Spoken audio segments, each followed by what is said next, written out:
Hey guys, Pastor Mike here. Welcome back to the channel and welcome back to another video. You guys are doing this all wrong.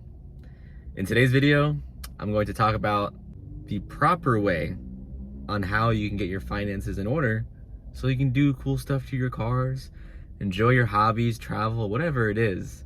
Highly requested video on personal finance, especially when it comes with our car hobby, which is a depreciating asset, and how you can make it beneficial to you, where you're not drowning in debt at the same time trying to have fun with your hobby. This video is not scripted, it's totally off the top of my head, but just something I want to talk about, something that I've kind of realized and noticed over the years of being in the truck community and the car community, is that people they do this all wrong. They buy a $50,000 car, they put $10,000 of mods into it.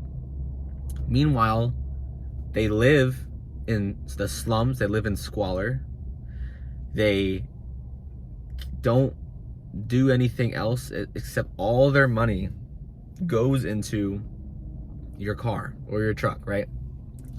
Don't get me wrong, I am a truck guy, I am a car guy.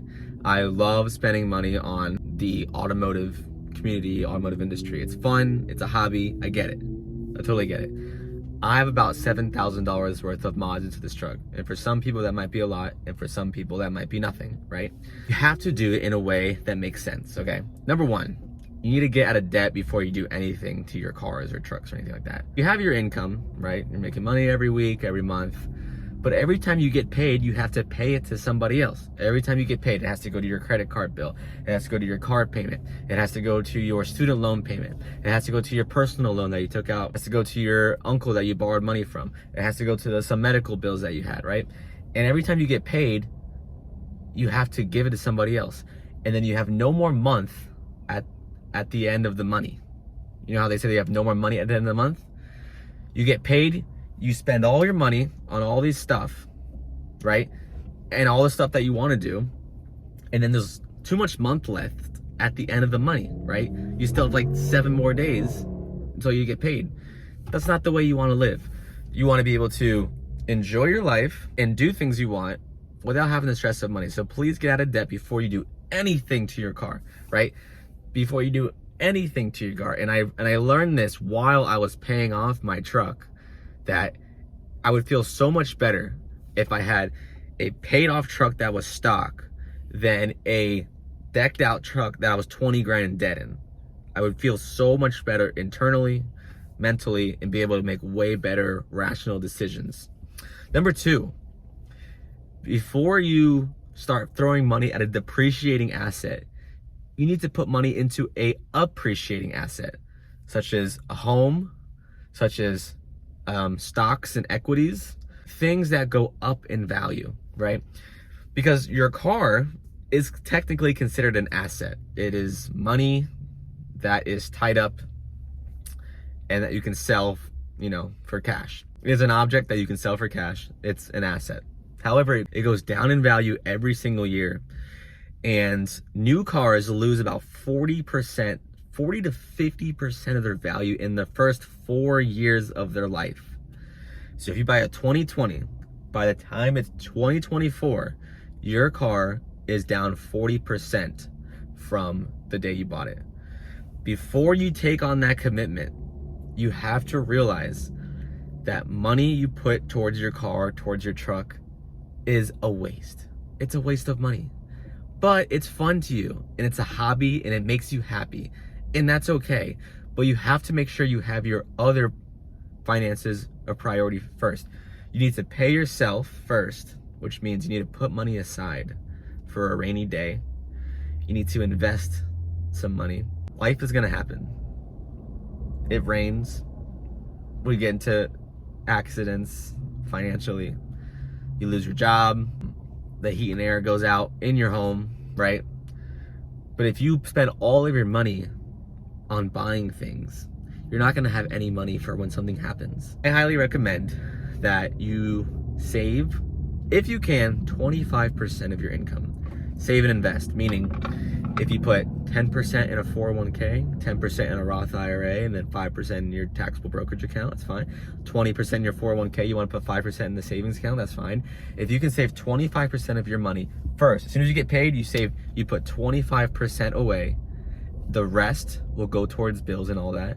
And then the rest is for you to have fun with, because you already saved this money for retirement. You save this money for a rainy day. So you should be out of debt, no debt, except for your home, which is okay. Before you start modding your car, doing things to your truck, modding your truck, lifting it, exhaust, all that. You need to pay yourself first. You need to start investing for your retirement, because as you guys know, I'm 24 years old, and by the time I get to 65, there's not gonna be any Social Security gone. It's gonna be gone. No one is going to take care of you except for yourself. You need to set yourself up. And you may be thinking, well, I'm already 45, it's too late. It's not too late. The best time to invest was yesterday, but the second best time to be investing is right now. You need to set yourself up for success in the future. When I'm 65, when I'm 60 years old, I don't want to be stressed that I didn't save in my working years. You make a fortune in your working lifetime, and for you to have $0 when you retire is unacceptable. My economics teacher told me this when I was 18 years old. If you put $5 a day away from the time you're 20 to the time you're 65, you will be a millionaire. $5 a day. People spend $5 on coffee every single day. $5 a day is $135 a month, compounded over a 12% or 10% annual return in the S&P 500 for the next 40 years. You'll be a millionaire. If you're 30, it's a little more. It's probably like $300 a month, or 40 is like $500 a month. The point being is, however old you are, you need to start now. Put your money away now, because you won't feel as bad when you're spending money on your truck, on your car, and all this, because you've already paid yourself. You've already put this money aside for retirement. That it says, you know what? When I retire, I'm gonna be okay. But I still want to live my life now. I'm 24 years old, I'm 26 years old, I'm 29 years old, I still want to live my life. And that's great, you can do that. But put a little bit of money aside first before you start throwing your money away at this depreciating asset. And the last thing is, your car, your vehicle, anything that has motors and wheels should not add up to more than half of your annual income.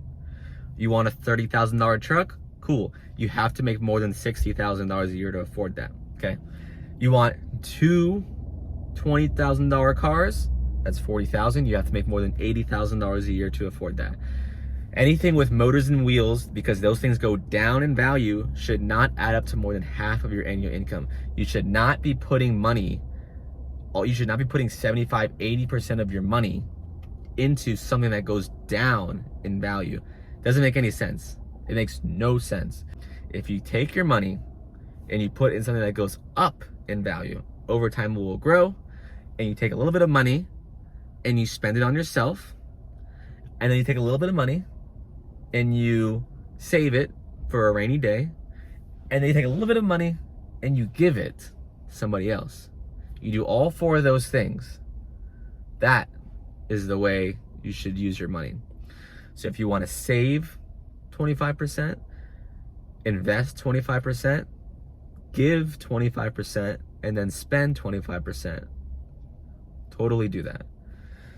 But I see too many young people blowing all their money on a car. They spent every dollar they have doing mods to the car. And then after 5 years, it's worth half the amount. If those mods that you did were customized to your liking, the dealership does not want them, so the trade-in value goes way lower. And then after 10 years, the car is gone, the money's gone, you have nothing to save the retirement. The way you can do it is, like I said, save, get out of debt, invest in your retirement. Once you have all that, then you can start doing the things you want to do. You know, you want to throw a $1,000 exhaust system on your car? Go ahead. You want to lift your truck? Go ahead, right? I don't have any debt. I save and invest like 50% of my income, but at least 25% of your income and then I still am able to do things that I want with the car, the truck, and everything like that. That is the way you need to live. This may be the first time some of you are hearing this, or maybe you've heard this before, but if you want true financial freedom in this world, you need to do these things, okay? Hope you guys found this video helpful. If you did, go ahead and leave a like, comment, and subscribe. I post new videos every Wednesday and Sunday, and I like to give these life advices, especially us in the car community. And these are really expensive hobbies, and I really don't want everybody to get carried away on this hobby, especially those who are getting into this hobby. It is a very expensive hobby. I think I was 16 years old when I first got my car and started doing stuff to it, so it's been almost 10 years of being in this community, in this hobby. It's a really expensive hobby, and people throw all their money away their entire life on toys. You can go spend that 10 grand on that supercharger, and you can spend that $5,000 on that lift kit. You can spend that $2,000 on the exhaust system. That is totally fine, but you have to do the other things first. New videos every Wednesday and Sunday at 8 p.m. And if you're wondering what I've done to this truck specifically, link in the description, 25 different mods. Catch y'all in the next video. Peace.